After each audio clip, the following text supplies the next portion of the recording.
మీరు నేను ధార్మికంగా ఉన్నాను, ఈశ్వరుడు ఫలితాన్ని ఇస్తాడంటున్నారు. పురుష ప్రయత్నం ఏది? మీరు పొందవలసిన ఫలితానికి పంటకి రైతు చేస్తున్నాడు, మీ పంటకి మీరు చేయాలి యుద్ధం కోసం. ఏదది? ఏం చేశారు? భీముడు చిక్కిపోయాడు అవతల. అర్జునుడు సవ్యసాచి. ఏముందా ఆయనకి ఇక్కడ చేయడానికి? తిరుగుతున్నాడు అటు ఇటు ఇటు ఇటు. నకుల సహదేవులు బెగబెట్టి కూర్చున్నారు. నేను వండి పెడుతున్నాను అనడానికి లేదు. అక్షయ పాత్రది తీసుకొచ్చి అక్కడ పెడితే అది పెట్టేస్తాం. కాబట్టి ఏం చేస్తున్నాం మనం? కాలక్షేపం చేసేస్తున్నాం. మరి ఏ ప్రయత్నం లేకుండా ఫలితాలు వస్తాయి అని మీరు ఎలా చెప్తారు? పురుష ప్రయత్నం ఏది మీ వైపు నుంచి? ఇప్పుడు ఎవరిది గంభీరమైన ప్రశ్న. కాబట్టి పోనీ 13 ఇంకా దీనికి అన్వయం అవుతుందిగా. అందుకని వదిన చెప్పింది, ద్రౌపదీదేవి చెప్పిందే పురుషకారం అన్న మాట.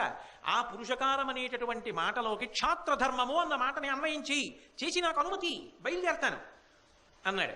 సరే, అన్ని విధాలా కూడా నువ్వు చెప్పినటువంటిది మంచిదే కాబట్టి మనం దీన్ని బాగా ఆలోచించాలి రే భీమ. కానీ దీన్ని ఆలోచించేటప్పుడు ఇలాంటి వాటిని ఎలా ఆలోచించాలని ఇంతకుముందు పెద్దలైన వాళ్ళు చెప్పారో ఆ కోణంలో ఆలోచించాలి. అక్కడ వేశాడు ముడి.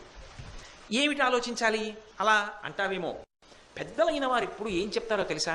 చిన్న పని అనుకో, తెగింపు చెయ్యి, పర్వాలేదు. అది చిన్న పని, అది జరిగినా జరగకపోయినా పర్వాలేదు. అప్పుడు నువ్వు తెగించు. ఆరుంబావు అయిపోయింది, ఏదో చలనచిత్రానికి ఎడదాం అనుకున్నాడు, వెళ్ళి చూడు, దొరికితే దొరుకుతాయి, లేకపోతే లేదా అవకాశం దొరికితే వెళ్ళు, లేకపోతే వచ్చేయి, తెగింపు చెయ్యి. ఇప్పుడు ఏమైంది? దొరకలేదు, ఇంటికి వచ్చేస్తాం. దొరికింది, కాసేపు వినోదం అనుభవిస్తాం. చిన్న విషయానికి తెగింపు చెయ్యి, పర్వాలేదు. పెద్ద పెద్ద విషయాలలో తెగింపు చేస్తే ఏమవుతుందంటే పని ఒకటే కాదు పోయేది, జీవితాలే పోతాయి. వాళ్ళిద్దరూ చాలా గొప్ప విషయాలు మాట్లాడుకుంటున్నారు. అవి పరిశీలన చేస్తే మన జీవితానికి అభ్యున్నతి కారకాలు. ద్రౌపదీదేవి ఉంది, నిజమే, మంచిది. కోపం మంచిది కాదు. శత్రువు మీద సమబుద్ధి ఎలా సాధ్యం అవుతుంది? అధర్మాత్ముడి మీద ధర్మం ఏం చేస్తుంది? మీరు చెప్పండి నాకు. ఎంత గంభీరమైన ప్రశ్న అండి. కోపం పెట్టుకోకూడదు, శత్రువు మీద కూడా కోపం పెట్టుకోవడం కదా. క్షాత్రధర్మం కదా. క్షత్రియుడికి మహారాజుకి శత్రువు లేకుండా ఎలా ఉంటాడు? మీకు లేకపోవచ్చు, వాడు పెట్టుకున్నాడు శత్రుత్వం మీ మీద. మీరు ఇలా ఊరుకుంటే వాడు ఎంత పాడు చేయాలో అంత పాడు చేసేస్తున్నాడుగా. మరి అప్పుడు సమబుద్ధే. శత్రుమిత్ర పరిజ్ఞానం లేకుండా ఇద్దరు ఎలా సమభావం, కోపం తెచ్చుకుని రాదు, కోపం వల్ల పాడైపోదురుగా, కాబట్టి ఇలాగే ఉంటాను, ఓర్పుగా ఉంటాను. మిత్రుల ఎడల, బంధువుల ఎడల, భార్య ఎడల, బిడ్డల ఎడల, సోదరుల ఎడల, శత్రువుల ఎడల కూడా ఓర్పే. అలా ఉంటుందా ధర్మం? అలా పట్టుకుంటారా? అమ్మో, ఆవిడ ఎంత తెలివితే అట్లా అడిగిందండి. అది ఎలా ఉంటుందంటే ఆవిడ అడిగినప్పుడు ఆవిడ బాగుందనిపిస్తుంది. ధర్మరాజు గారు చెప్పినప్పుడు లేదు, ధర్మరాజు గారు చెప్పింది బాగుందనిపిస్తుంది. మళ్ళీ ద్రౌపదీ దేవికి అమ్మో లేదు, ఈవిడ చెప్పిందే బాగుందనిపిస్తుంది. ఆఖరికి అన్నయ్య గారు ఇంత బాగా ఎలా చెప్పారు అనిపిస్తుంది. కాబట్టి పైగా అధర్మాత్ముల మీద ధర్మం ఏం చేస్తుంది? ధర్మాత్ముడికి ధర్మం విలువ తెలుస్తుంది. ధర్మం విలువ తెలిసిన వాడు అయితే ఆయన ఊరు పెద్ద గొప్పదు అంటాడు. అధర్మాత్ముడు ఏమంటాడు? చేతగాని వాడు, తప్పు చేశాడు కాబట్టి మాట్లాడకుండా ఊరుకున్నాడు అంటాడు కదా. ఇప్పుడు కౌరవులు ఏమంటారు? దుర్యోధనాదులు, అది మీ ఓర్పు, అది మీ ధర్మం, అది మీ పవిత్రత, మీ సిద్ధాంతం అని వాళ్ళు అంటారా? ఎవరి కోసం ఓర్పు పడతాడు? అంత పోగొట్టుకున్నాడు జూదంలో, వాళ్ళు కపట జీవితం అని వాళ్ళు అంటారు. వాళ్ళలో వాళ్ళు అనుకుంటారు. బయట ఏమంటారు? ధర్మరాజు గారు పోగొట్టుకున్నాడు, భీష్మద్రోణాదులు ఉండగా పోగొట్టుకున్నాడు, కాబట్టి ఎవరి కోసం చేస్తారు అరణ్యవాసం అంటారు తప్ప మీ ధర్మాన్ని వాళ్ళు అర్థం చేసుకుంటారా? ధర్మము ముందు అధర్మము ఎప్పుడూ కూడా ధర్మాన్ని అర్థం చేసుకునే స్థితిలో నిలబడుతుందని ఊహించడం సాధ్యమా?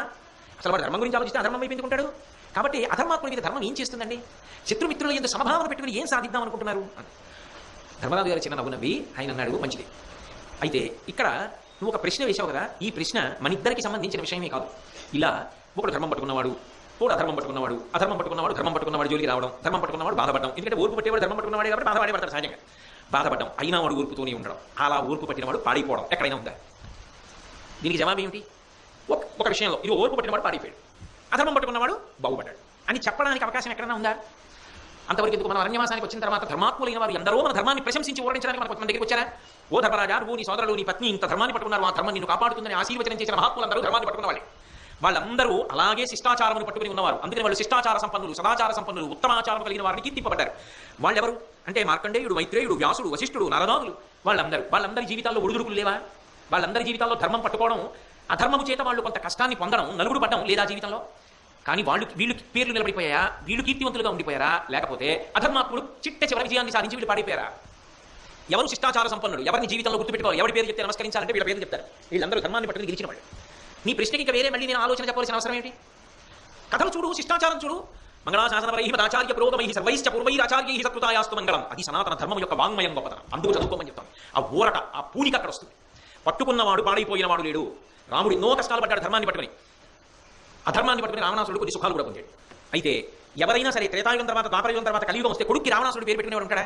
రాముడి పేరే పెడతాడు. కష్టాలు పడ్డా ధర్మాన్ని పట్టుకో, నాకు, నీకు, మన వంశానికి కూడా పేరు తీసుకురా అని చెప్తాడు. ధర్మం పట్టుకున్నవాడు సర్వనాశనం అయిపోయాడు, అధర్మం పట్టుకున్నవాడు బాగుపడ్డాడని ఎవరి చరిత్రలో లేదు ద్రౌపది.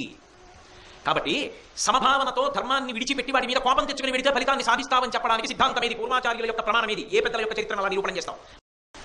ఎవరి మాట వాళ్ళకే గొప్పగా అనిపిస్తుంది. భారతంలో ఈ చదువుతున్నప్పుడు ఒకళ్ళు చదివిన తర్వాత వెంటనే చదివేయకుండా ఆపి ఇది నిజమే కదా, దీన్ని ధర్మరాజు గారు ఎలా వ్యతిరేకిస్తాడు అనిపిస్తుంది. ధర్మరాజు గారి చదివేశాక అమ్మో ఇదే నిజం కదా, ఇంకా తర్వాత ఏం మాట్లాడతారనిపిస్తుంది. తర్వాత మాట్లాడే అబ్బో ఇది నిజమే కదా, ఇప్పుడు ధర్మరాజు ఏం చెప్తాడు అనిపిస్తుంది. చదివాక అబ్బా ఇలా ఎలా మాట్లాడుకున్నారనిపిస్తుంది. కాబట్టి ఈ ప్రతిపాదన పూర్తయింది. అయితే ఒకటి గుర్తుపెట్టుకోండి, ధర్మం ఏం చేస్తుంది? ఇలా పట్టుకుంటే ధర్మం ఏమైనా అన్నం పెడుతుందా, కాపాడుతుందా అన్న అనుమానం ఒకటి ఉంది కదా ఈ చర్చలో. వీళ్ళు ఇలా మాట్లాడుకుంటూ ఉండగా వ్యాస భగవానుడు వచ్చాడు. వ్యాస భగవానుడు వచ్చి ధర్మరాజు గారితో అన్నాడు, ధర్మరాజా 12 ఏళ్లలో 1 సంవత్సరం పూర్తయిపోయింది, 11 సంవత్సరాలు ఉన్నాయి. అవతల భీష్మద్రోణాది వీరులు ఉన్నారు. అర్జునుడు దివ్యమైనటువంటి అస్త్రములు సంపాదించాలి. ఆ అస్త్రములన్నీ కూడా ఎలా వస్తాయి? దేవతల యొక్క అనుగ్రహం చేత వస్తాయి. దేవతానుగ్రహం ఎలా సంభవిస్తుంది? తపస్సు చేత సంభవిస్తుంది. ఆ తపస్సు చెయ్యాలి. నేను నీకు ఒక విద్యని ఉపదేశం చేస్తాను. పెద్దవాడివి నువ్వు కదా, నీకు ప్రతిస్మృతి అన్న విద్యని ఉపదేశం చేస్తా. నువ్వేం చేస్తావు? తమ్ముడు అర్జునుడికి ఉపదేశం చేయి. అర్జునుడు ఏం చేయాలి? ఆ ప్రతిస్మృతి అన్న విద్యని పొంది ఉత్తర దిక్కుగా బయలుదేరి వెళ్ళి, వాడు ఉత్తర దిక్కుగానే పెడుతున్నారు, ఇంకా ముందుకెళ్ళి తపోభూములలో కూర్చుని దేవతలను ఉద్దేశించి తపస్సు చేయాలి.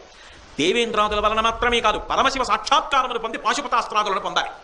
అంత గొప్ప అస్త్ర సంపన్నుడు అర్జునుడు అయ్యాడనుకో, మీ అరణ్యవాస అజ్ఞాతవాసములు పూర్తయి బయటికి వచ్చేటప్పటికి అర్జునుడు ముందు నిలబడగలిగిన వాడు ఉన్నాడన్నమాట వాళ్ళే అనడానికి వీల్లేదు. అంత శక్తివంతుడు కావడానికి నేను ఇదిగో ప్రతిస్మృతి ఉపదేశం చేస్తున్నా, నీ తమ్ముడిని పంపన్నాడు. ధర్మం ఎక్కడ ఉన్నదో అక్కడ బాధ ఏర్పడగానే పరిష్కారం వచ్చేసిందా లేదా? అంటే నువ్వు ధర్మం ఒకటి పట్టుకో, పరిష్కారాలు పరమేశ్వరుడు ఆయన ఇస్తాడు. నిరూపణ అయిందా? ఓర్పు చేతకాని ఓర్పు కాదు, ఆ ఓర్పు శత్రువులను పడగొట్టి ఫలితములను సాధించుకోవడానికి కావలసిన అధ్యవసాయముతో కూడుకున్నటువంటి పరిశ్రమ అని అర్థం అవుతోందా లేదా? కాబట్టి ఇప్పుడు ప్రతిస్మృతి అన్న విద్యని ఉపదేశం చేశాడు, దాన్ని అర్జునుడికి ఉపదేశం చేశాడు. నాయన వెళ్ళి తపస్సు చెయ్యి అన్నాడు. ద్రౌపదీదేవి ఈశ్వర చేష్టితములు, ఎవరిని ఎప్పుడు ఎలా కాపాడాలనుకుంటాడో అక్కడక్కడ మలుపులు పరమేశ్వరుడు అలా తిప్పుతూ ఉంటాడు. ధర్మం ముందున్నప్పుడు ఎన్ని ఆపదలకి విరుగుడు కూడా వస్తూ ఉంటాడు. ఒక్కటి జ్ఞాపకం పెట్టుకోండి బాగా, ధర్మాన్ని నమ్ముకున్న వాడికి ఉన్న గొప్పతనం ఏమిటో తెలుసా? వాడికి ఆపద వస్తోంది అనగానే పరమేశ్వరుడు దానికి విరుగుడు సిద్ధం చేస్తాడు ముందు. ఇంకంతకన్నా అదృష్టం ఏముంటుందండి? వాడికి వచ్చిన ఆపద తెలుస్తుంది, కానీ దానికి ముందే ఈశ్వరుడు విరుగుడు కూడా తయారు చేసి ఎక్కడ ఉంచుతాడు. వాడి బాధ 1 రోజు 2 రోజులు, ఆ తర్వాత ఆ విరుగుడు పనిచేస్తుంది. కాబట్టి అవకాశం ఉంటుందో అంటే నేను మీతో అన్నాను కదా, ఆపద రాకముందే ఈశ్వరుడు జోక్యం చేసుకుంటాడు. ఏ కారణముల చేత పాండవులు బలహీనపడే అవకాశం ఉంటుందో దాన్ని ముందే భగవంతుడు వేరు మార్గాల ద్వారా పూర్ణ చేసి ఇబ్బంది కలగకుండా చేస్తున్నాడు. దానికి కారణం వాళ్ళ ధర్మానుష్ఠాన బలం. అన్నిటిని మనం చూసుకోలేము. మనం ధర్మం ఒక్కటి పట్టుకోగలిగితే అన్ని రకములైనటువంటి రక్షణ దాని వల్లనే కలుగుతుంది.